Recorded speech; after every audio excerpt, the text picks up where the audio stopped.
Thank you, Aftaf. Assalamu alaikum wa rahmatullahi wa barakatuh. Alhamdulillah Rabbil Alameen. Nahmaduhu wa nusalli ala Rasulihil Kareem. Thank you. I am pleased to join the Muslim American Society Annual Convention this year. And as usual, under this period of trials, of pandemic, we pray that our brothers and sisters in America are safe and healthy, and we pray to Allah subhanahu wa ta'ala for the healing of those who may be unwell, and express my condolences to those who have lost family members and friends.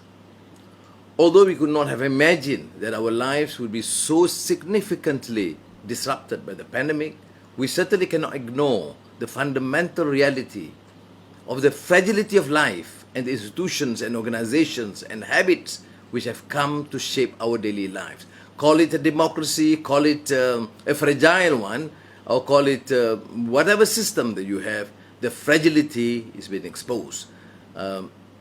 Grinding poverty, gross inequality, injustices, and now is being further exposed more than ever before. Now, our moment is a world anxious for normality. The old normality that, with all its shortcomings, has acquired a coat of nostalgia. Many of us, and many are, fearful or cynical about the talk of new normals. Will it be another jobless revival with more work for machines and less place actual human beings?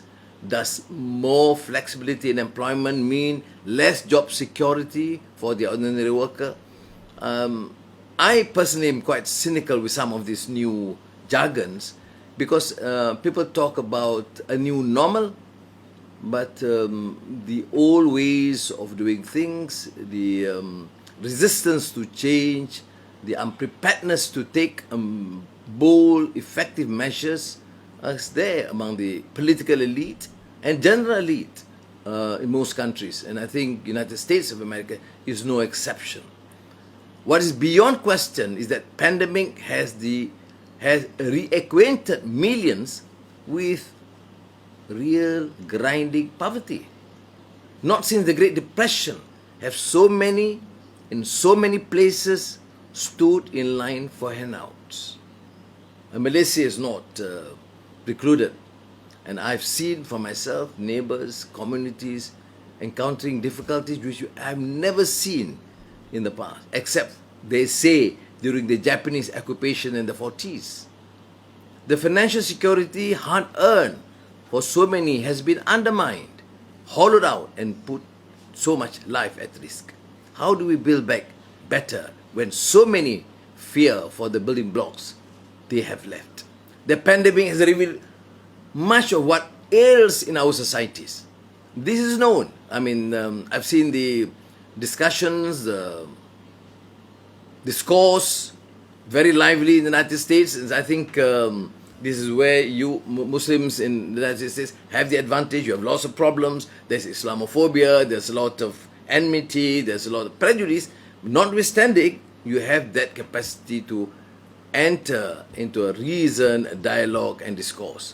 And my limited opportunity to be there, particularly around the International Institute of Islamic Thought with the late marhum Jamal Bazanji, for example, I've seen, and the capacity, the resilience of our intellectuals, Muslim intellectuals in America, to embark and to enter this reason, discourse, and give so much hope and aspirations to so many. But what I have said consistently in a broader context is that the nation's strength, whilst looking at the failure of healthcare coverage, health infrastructure, standard of education, but we cannot measure solely from its overall economic output. We know that GDP figures mask a host of potential shortcomings. But this is not new.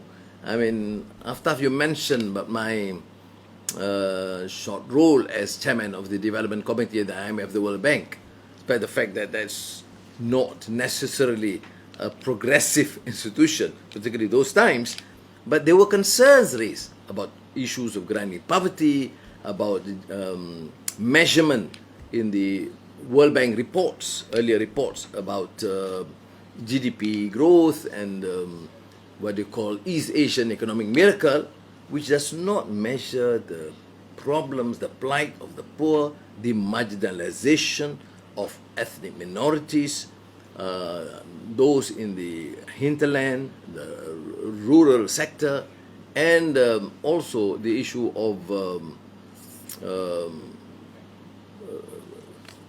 endemic corruption in many societies and the abuse of power. So the pandemic now will push as many as 150 million people into extreme poverty by the end of next year, according to World Bank report. I mean, these are reports, and most intellectuals look at it just statistics and mention in passing. But mind you, you are talking about 150 million people. And I think this is, from my limited experience looking at it, I still believe it is an understatement. People talk about B40, M40. M40s now are living like B40s. So figures do mislead and lie. Statistics for the matter. So we have also the problem of mass migration of people out of conflict zones. And relevant to your theme, it affects mainly or mostly Muslim countries and Muslim societies. And that would have an impact on the environment, food security, fueling social and political disturbances, and in countries where we assume to be stable and resilient. We see this also in Europe and to an extent now in the United States of America. Now, I've alluded to the fact that I still have hope because America is a vibrant democracy. It's been tested, ridiculed somewhat by the leadership now. And what is encouraging, as I see it, is now the participation of more than 1 million Muslims in America voting in the 2020 elections, a record number. A number of Muslim candidates were also to win the elections in local and state ballots. One of my interests is also to popularize democracy in America by Alexis de Tocqueville, because as a Muslim, we know that institutions of governance is not and should not be dictated by the ruling clique. It must be well understood. It's a program of da'wah and ta'iyah, the realization. The whole essence of da'wah is understanding. You talk about unity. Unity is not something which is political, dictated by the ruling clique or elite. It must be well understood and appreciated, and by the masses. Tocqueville used the term, the phrase, habits of the heart. I mean, to affect change and to ensure democracy works, it must be from the belief, the conviction, this courage of conviction, which he termed as habits of the heart. And I think this is where, among the Muslims, also lacking. We talk about Islam, but there's always this lack of understanding. When I was involved with Abdul Hamid Abu Sulaiman and many of the colleagues, our colleagues in the International Islamic University, for example, I've encouraged not only understanding of Islam, but understanding other philosophies of the West, of Confucianism and Hinduism, because so relevant in our societies.